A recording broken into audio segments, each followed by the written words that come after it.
ഒരു ഗവൺമെന്റ് ജോലി ആഗ്രഹിക്കുന്നവർക്ക് പുതിയൊരു നോട്ടിഫിക്കേഷനും കൂടി ഇപ്പോൾ all India institute of medical സയൻസിലേക്ക് വിളിച്ചിട്ടുണ്ട്.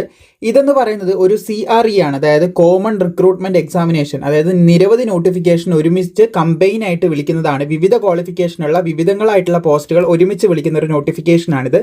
സോ ഇതിൽ ഏകദേശം 1400 കൂടുതൽ ഒഴിവുകൾ റിപ്പോർട്ട് ചെയ്തിട്ടുണ്ട് കേട്ടോ. 1400+ ഒഴിവുകൾ റിപ്പോർട്ട് ചെയ്തിട്ടുണ്ട്. ഇനി ഇതിന് അപേക്ഷിക്കേണ്ട ഡേറ്റ്, ലാസ്റ്റ് ഡേറ്റ് തുടങ്ങിയ ഇമ്പോർട്ടൻ്റ് ആയിട്ടുള്ള കാര്യങ്ങൾ നമുക്ക് വളരെ പെട്ടെന്ന് തന്നെ ചെക്ക് ചെയ്യാവുന്നതാണ്. സോ ലാസ്റ്റ് ഡേറ്റ് നമുക്ക് തുടക്കത്തിൽ തന്നെ പറയാം, ഇവിടെ കാണാൻ സാധിക്കും. ജൂലൈ 3, 2026 ലാസ്റ്റ് ഡേറ്റ് എന്ന് പറയുന്നത്. അന്ന് വൈകുന്നേരം 5 മണിക്ക് മുൻപ് നിങ്ങൾ അപ്ലൈ ചെയ്യേണ്ടതായിട്ടുണ്ട് എന്ന് പ്രത്യേകം ശ്രദ്ധിച്ചിരിക്കുക. അപേക്ഷ തുടങ്ങിയിരിക്കുകയാണ്. 13/6/2026 അപേക്ഷ തുടങ്ങി. 3/7/2026 വരെ നിങ്ങൾക്ക് അപേക്ഷിക്കാൻ സാധിക്കും. പിന്നെ അതുപോലെ തന്നെ ഇതിൻ്റെ എക്സാം നടക്കാനായിട്ട് പോകുന്നത് 25 മുതൽ 27 ജൂലൈ 2026 വരെയാണ് ഇപ്പോൾ ഫിക്സ് ചെയ്തിട്ടുള്ളത്. മേ ബി മാറ്റങ്ങൾ വരാം. ഇപ്പോൾ ഇതാണ് ഇതിൻ്റെ ഫിക്സ് ചെയ്ത ഡേറ്റ് എന്ന് ശ്രദ്ധിച്ചിരിക്കുക. പിന്നെ സ്കിൽ ടെസ്റ്റ് ഉള്ള പോസ്റ്റുകളാണെങ്കിൽ, അതായത് ഡ്രൈവർ പോലുള്ള പോസ്റ്റുകളുണ്ട്, അതിന് ഡ്രൈവിംഗ് ടെസ്റ്റ്, സ്കിൽ ടെസ്റ്റ് ആയിട്ട് നമുക്ക് പറയാം. അപ്പോൾ അങ്ങനെയുള്ള പോസ്റ്റിന് സ്കിൽ ടെസ്റ്റും കാര്യങ്ങളൊക്കെ അതൊക്കെ പിന്നീട് അപ്ഡേറ്റ് ചെയ്യുമെന്നുള്ള കാര്യം കൂടി ഇവിടെ പറയുന്നതായിട്ട് നമുക്ക് കാണാൻ സാധിക്കും. പിന്നീട് നമ്മൾ താഴേക്ക് സ്ക്രോൾ ചെയ്യുമ്പോൾ ഏതൊക്കെ AIIMSലേക്കാണ് ഇപ്പോൾ വേക്കൻസി വന്നിട്ടുള്ളത്, അതിൻ്റെ അഡ്രസ്സ്, ഏതൊക്കെ സ്ഥലത്തേക്കാണ്, ഏതൊക്കെ ഇൻസ്റ്റിറ്റ്യൂഷനിലേക്കാണെന്നുള്ളതിൻ്റെ ഡീറ്റെയിൽസും അതിൻ്റെ വെബ്സൈറ്റ് ഇവിടെ കൊടുത്തിട്ടുണ്ട്. ഏകദേശം ഇപ്പോൾ 32ഓളം ഇതിലേക്കാണ്, ഓൾ ഇന്ത്യ മെഡിക്കൽ സർവീസ് ഇതിലേക്കാണ് ഇപ്പോൾ അപേക്ഷ വിളിച്ചിട്ടുള്ളത്. 32ഓളം ഡിഫറെൻ്റ് ആയിട്ടുള്ള പ്ലേസസിലേക്കാണ് വിളിച്ചിട്ടുള്ളത് നമുക്ക് കാണാൻ സാധിക്കുന്നതാണ്. ഇതിൻ്റെ ഏജ് ലിമിറ്റിലേക്കും കൂടി നമുക്ക് കിടക്കാം. എത്ര വയസ്സ് വരെയുള്ളവർക്ക് അപ്ലൈ ചെയ്യാൻ പറ്റുന്നുള്ള കാര്യങ്ങളിലേക്ക് കൂടി കിടക്കാം. ഇവിടെ നമുക്ക് കാണിക്കുന്നത് ഏജ് റിലാക്സേഷൻ്റെ ഡീറ്റെയിൽസ് ആണ്. SC STക്ക് 5 വർഷവും OBCക്ക് 3 വർഷവും ലഭിക്കുമെന്നുള്ള ഡീറ്റെയിൽസ് ഇവിടെ കൊടുത്തിട്ടുണ്ട്. പിന്നെ ഇതിന് അപേക്ഷാ ഫീസ് ഉണ്ട്. അതുകൊണ്ട് തന്നെ എല്ലാവരും അപേക്ഷിക്കാൻ ഞാൻ നിർബന്ധിക്കുന്നില്ല, അത് പ്രത്യേകം ശ്രദ്ധിക്കുകയാണ്. അത് നല്ല അപേക്ഷാ ഫീസാണ് പറയുന്നത്, നല്ല അപേക്ഷാ ഫീസ് ഉണ്ട്. അതുകൊണ്ട് നിങ്ങൾക്ക് ഓക്കെയാണ്, അപേക്ഷിക്കാന്നൊക്കെ ആണെങ്കിൽ തീർച്ചയായിട്ടും അപ്ലൈ ചെയ്യുക. ബാക്കിയുള്ളത് കോമ്പറ്റീഷൻ കാര്യങ്ങളൊക്കെ നിങ്ങൾ മനസ്സിലാക്കി അപ്ലൈ. ഇങ്ങനെ വരുന്ന ഏത് പോസ്റ്റും, നല്ല അപേക്ഷാ ഫീസ് വാങ്ങുന്ന ഏത് പോസ്റ്റാണെങ്കിൽ ഞാൻ പറയാറുള്ളതാണ്. SSC PSC ഒന്നും ഞാനിങ്ങനെ പറയാറില്ല.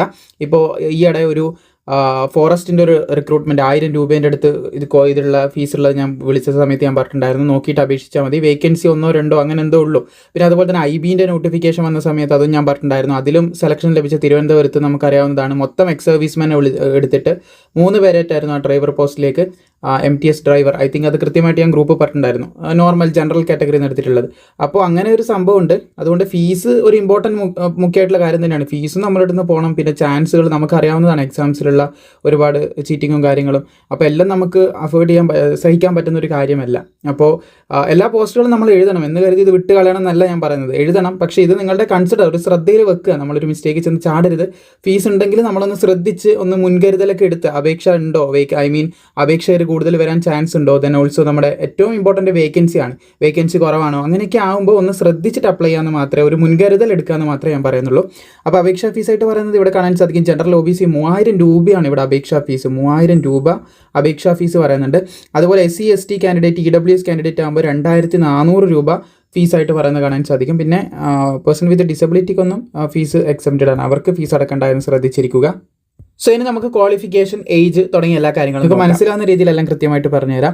അപ്പോൾ ആദ്യത്തെ പോസ്റ്റ് കാണാൻ സാധിക്കും. അതിന് ഏകദേശം 35 വയസ്സാണ് പരമാവധി പറയുന്നത്. ഓൾമോസ്റ്റ് ഏകദേശം 35 വയസ്സൊക്കെ ഉള്ളവർക്ക് അപേക്ഷിക്കാൻ പറ്റുന്ന പോസ്റ്റുകൾ ഇതിലുണ്ട്. പരമാവധി 35 വയസ്സ് വരെ പറ്റും. പിന്നെ അതിൽ SC STക്ക് 5, OBCക്ക് 3, നേരത്തെ ഞാൻ പറഞ്ഞല്ലോ, ആ ഒരു റിലാക്സേഷനും ഉണ്ട്.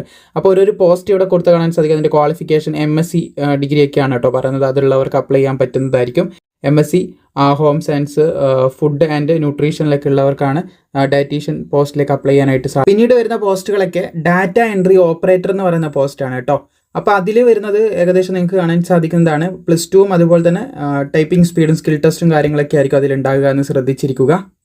ലോവർ ഡിവിഷൻ ക്ലർക്ക് ഇവിടെ വന്നിട്ടുണ്ട്. അപ്പോൾ ഇതൊക്കെ ഒരുപാട് പേർക്ക് താല്പര്യമുള്ള പോസ്റ്റ് ആയിരിക്കും, അതുകൊണ്ട് അത് എടുത്ത് പറയുന്നത്. അപ്പോൾ അതിൽ പറയുന്നത് +2 ഉണ്ടായിരിക്കണം. പിന്നെ ടൈപ്പിംഗ് സ്പീഡ് തന്നെയാണ് പറയുന്നത്. കമ്പ്യൂട്ടറിലുള്ള ഹിന്ദി അല്ലെങ്കിൽ ഇംഗ്ലീഷിലുള്ള ടൈപ്പിംഗ് സ്പീഡ് പറയുന്നതായിട്ട് നമുക്ക് കാണാൻ സാധിക്കുന്നത്. ഇനി മിനിമം 10ാം ക്ലാസ് മാത്രമുള്ള പോസ്റ്റുകളാണ് കേട്ടോ. അതായത് മിനിമം നിങ്ങൾക്ക് 10ാം ക്ലാസ് ഉണ്ടെങ്കിൽ അപ്ലൈ ചെയ്യാൻ പറ്റുന്ന പോസ്റ്റുകൾ. അപ്പോൾ ഇവിടെ കാണാൻ സാധിക്കുന്നതാണ് ഓഫീസ് അസിസ്റ്റന്റ് ഗ്രേഡ് 2 എന്ന് പറയുന്ന പോസ്റ്റാണ്. അവിടെ എസെൻഷ്യൽ ക്വാളിഫിക്കേഷൻ 10ാം ക്ലാസ് അല്ലെങ്കിൽ ITI, ഏതെങ്കിലും ഒന്ന് മതി. 10ാം ക്ലാസ്സോ അല്ലെങ്കിൽ ITI ഉണ്ടെങ്കിൽ ഇവിടെ അപ്ലൈ ചെയ്യാൻ പറ്റും. അതും വിവിധങ്ങളായിട്ടുള്ള ഇതിലേക്ക് വന്നത് കാണാൻ സാധിക്കുന്നതാണ്. അതായത് ഇൻസ്റ്റിറ്റ്യൂഷനിലേക്ക് സ്ഥലം മാറുന്നുണ്ട് എന്നും കൂടി ശ്രദ്ധിച്ചിരിക്കുക. 30 വയസ്സാണ് അവിടെ പറയുന്ന ഏജ് ലിമിറ്റ്. 30 വയസ്സ് കവിയാൻ പാടില്ല എന്നാണ് പറയുന്നത്. 35 വയസ്സ് വരെയൊക്കെ ഉള്ളതും ഉണ്ട് ഇതിൽ.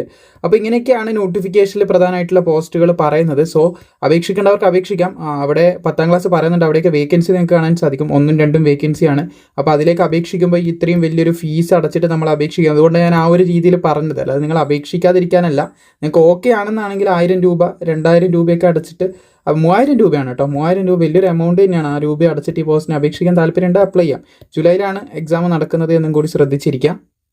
അപ്പോൾ വലിയൊരു നോട്ടിഫിക്കേഷനാണ്. ഇതൊക്കെ ക്വാളിഫിക്കേഷനാണ് പറയുന്നത്. നമ്മൾ നോക്കാൻ നിന്ന് കഴിഞ്ഞാൽ അത്രയധികം പോസ്റ്റുകൾ ഇതിൽ വന്നിട്ടുണ്ട്. കമ്പൈൻഡ് നോട്ടിഫിക്കേഷനാണ്. അതായത് എല്ലാം കൂടി ഒരുമിച്ച് എക്സാം നടത്തുന്ന ഒരു പോസ്റ്റാണ്. അപ്പോൾ അങ്ങനെ നടത്തുന്നതുകൊണ്ട് തന്നെ ഓരോന്നിൻ്റെ ഇവിടെ പേര് കൊടുത്തത് കാണാൻ സാധിക്കും. ഏത് വിഭാഗത്തിലേക്കാണ് വിളിച്ചിട്ടുള്ളത്. മിനിമം 10ാം ക്ലാസ്സുള്ള പോസ്റ്റുകൾ ഇതിൽ നിരവധി ഉണ്ടാവും, പല പോസ്റ്റുകളും ഉണ്ടാവും. അപ്പോൾ താല്പര്യമുള്ളവർ എന്ത് ചെയ്യുക, നോട്ടിഫിക്കേഷൻ ഞാൻ താഴെ പ്രൊവൈഡ് ചെയ്യുന്നുണ്ട്. അപ്പോൾ അതിൽ നിന്ന് നിങ്ങൾക്ക് നോക്കിയിട്ട് ആവശ്യമാണെങ്കിൽ ചെക്ക് ചെയ്തിട്ട് അപ്ലൈ ചെയ്യാനായിട്ട് സാധിക്കും. വീഡിയോ ഇഷ്ടപ്പെട്ടാൽ ലൈക്ക് ചെയ്യാനും സുഹൃത്തുക്കളിലേക്ക് ഷെയർ ചെയ്യാനും മറക്കണ്ട. ബാക്കിയുള്ള അപ്ഡേറ്റുകൾ ഇതുപോലെ ലഭിക്കാനായിട്ട് പ്രോപ്പറായിട്ട് ഫോളോ ചെയ്താൽ മാത്രം മതി.